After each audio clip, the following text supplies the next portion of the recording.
It's time for number 20 in my series of video game movie reviews. Holy shit, we're already at 20? I'm not even halfway done. With a sequel of a sequel to an adaptation of a beloved video game franchise. Will this be the one to sway everyone's opinion of this divisive video game film series?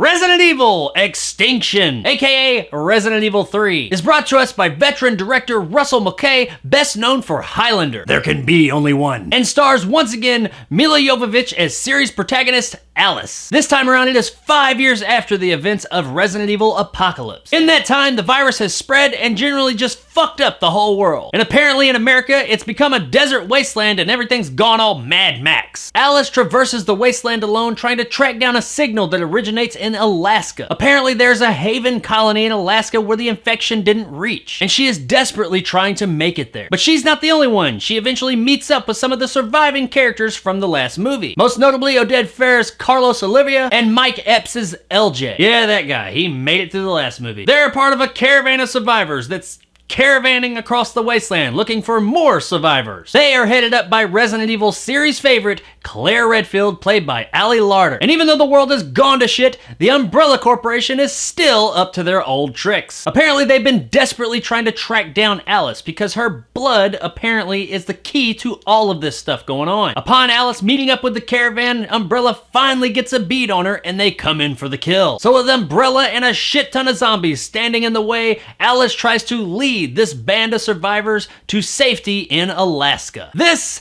is one of the most divisive Resident Evil films around. You find with like much of this series, people either love it or hate it. And it seems like more people hate it than love it. Me, myself, personally, I have always kind of had a soft spot in my heart for Resident Evil Extinction. Wait, stop, let me speak. Yes, this is one of my favorite entries in the series. But on the flip side of that, I do understand why the movie gets so much hate. And that is because it's really different from the source material. While people talk about the series as a whole deviating from the source material so much, this is the one where it really started. The first Resident Evil, while different in story, had a lot in common tonally and in spirit with the source material. Apocalypse took a whole lot of inspiration from Resident Evil 2 and 3 and kinda sorta still had that same tone and feel as the source material, even though the movie sucked. This one though, they go in a totally different direction than the source material ever did. And the tone and feel of this movie is different from the other ones as well. It's similar in some ways, but this is that turning point. This is when the series really took off and went in a totally different direction. And while I wouldn't say that this series has a ton of love from film lovers, I will say that this particular one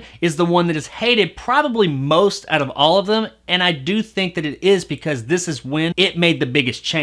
I have also gone on record in saying when adapting something, being it a book, a video game, or whatever, it's okay to make changes as long as you remain faithful to the feel and spirit of the source material. And while this film deviates from that source material and feel more than any of the other ones in the series, I honestly still think it's okay. But that doesn't make any sense. It goes totally against what you just said. Let me explain. If this was the first Resident Evil movie that they made, I would be on board and say, yeah, this has nothing to do with the source material. Why are you even calling it Resident Evil? But it's not. It's the third in the series. And as I explained, the first movie and even the second one to a degree did stay true to that tone and feel and the spirit of the source material, while at the same time telling their own story. But here we are now at the third movie, and now it's time for them to continue that story that they started. And it's at this point that I do think it's okay for them to stop being so locked down to that original source material that they have been slowly deviating from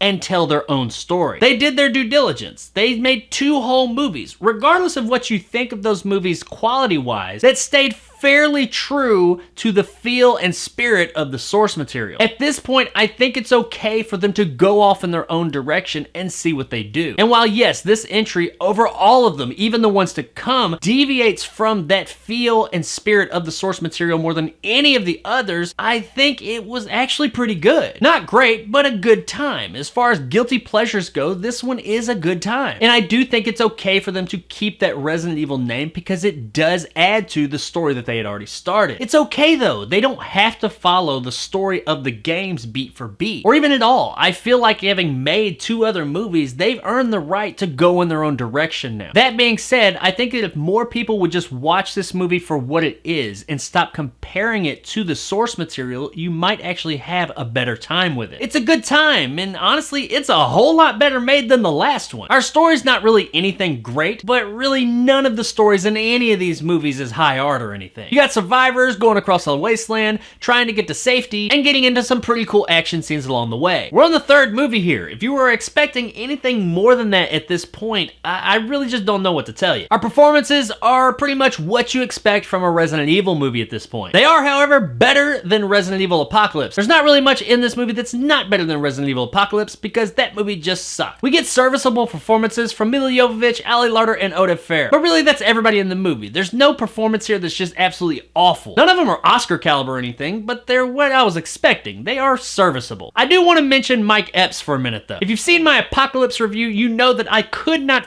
fucking stand Mike Epps and his character. Whether it was Epps himself or the way the character was written, I don't know. But that character, him, in that movie, I fucking hated it. I wanted him to die so bad. And of course, that means he lived. However, here, Epps' LJ is nowhere near as grating and annoying as he was in the last movie. In fact, he's somewhat likable in this movie, which kind of surprised the hell out of me. On a side note, we also get Lyndon Ashby, aka Johnny Cage from the Mortal Kombat movie, in a supporting role. It's just a supporting role, but it was good to see the guy back in the video game movie business. From a technical standpoint, the movie's not too bad. It looks good, it's shot okay, all the effects, especially the practical ones, look pretty good. The CGI, for the most part, looks okay. There are a couple of moments, especially concerning the Tyrant and his tentacles, that get a little bit out there and could have been better, but as a whole, none of it's really offensive. I mean, it's okay, it does the job. There's a bit of shaky cam here or there, but it's not really too overused, and it's nowhere near as bad as the way Apocalypse was shot. I really fucking hate that movie. It looked like teetotal dog shit. Every single action scene was just shot like that. Couldn't see shit. Not the case here. It's shot a lot better than that last movie. Guys, overall, Resident Evil Extinction is nowhere near as bad as people say, and it serves as a decent bridge between the first 2 movies and the movies to come. It catches a lot of heat, mainly because it is the first one to make such drastic changes to the narrative. But I think if people would just accept that and set it aside for a minute and just watch the movie for what it is, a good popcorn time, they'd have a much better viewing experience with this one. It's a dumb, fun, guilty pleasure. And it might not be the best in the series, but it's far from the worst, and it's absolutely worth streaming. Across the street.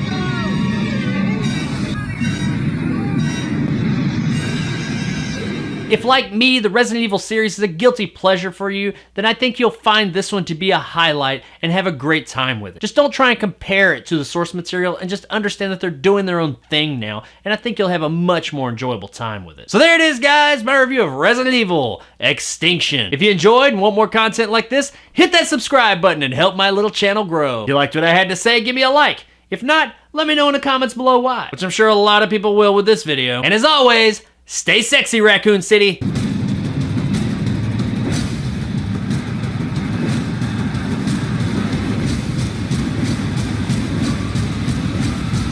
So what's next in the video game movie review series? Oh, thank God. It's not a Nouvelle Bowl movie. I guess it could be worse.